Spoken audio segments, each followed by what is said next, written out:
tell us what occasion this for? Okay, so this event is part of NetRight's project on inclusive elections, which is being supported by the Star Ghana Foundation and then FCD. So this project basically seeks to create space for dialogue around an inclusive governance and electoral processes. So we are looking at before, during, and then after elections. And so we've had different engagements even before the elections across the country. Even on the day of elections also, we were involved in monitoring and then even observation. And then after the elections, it was necessary to look back on what we have done, to assess the gaps, to look at the progress and even what can be improved in terms of our elections, and even to also look at some of the promises that has been made by governments, look at some of their policies, and then also hold them accountable to the policies that they have made to ensure that they are becoming or turning into real impact for women and the marginalized groups in Ghana. One of the key things that has been spoken about during this forum has even been disability issues.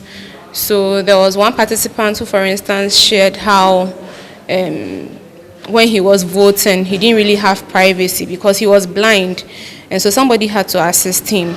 And in that process, he didn't really feel like he was secretly voting. Also with persons who were in wheelchairs, they had to be assisted to vote, which was kind of dehumanizing for them. Even in terms of beyond our elections, before the elections happened, the Affirmative Act was passed.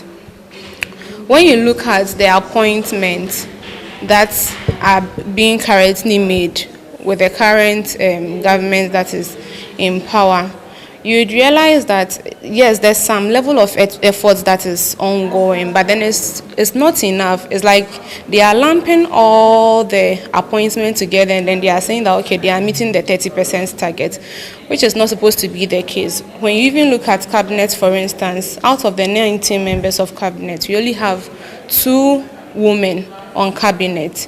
And so we are saying that okay, yes, there's some progress in terms of representation, in terms of appointment of women to some of these leadership positions, but also more needs to be done.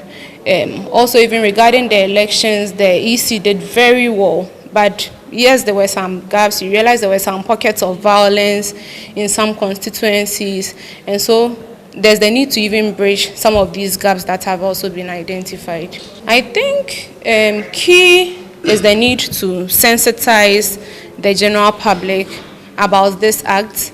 The need to even be intentional about using the act in some of the policies that we adopt or even implement, and even in the appointments that we also make. We need to be intentional about implementing the Affirmative Act.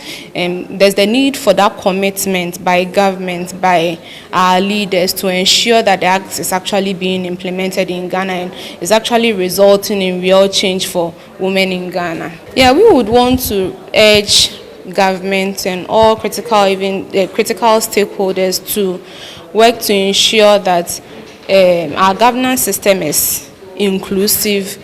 Women, marginalized groups are benefiting from policies that are being implemented and are addressing the real challenges or the diverse challenges that women, girls, and then marginalized groups are facing in Ghana today.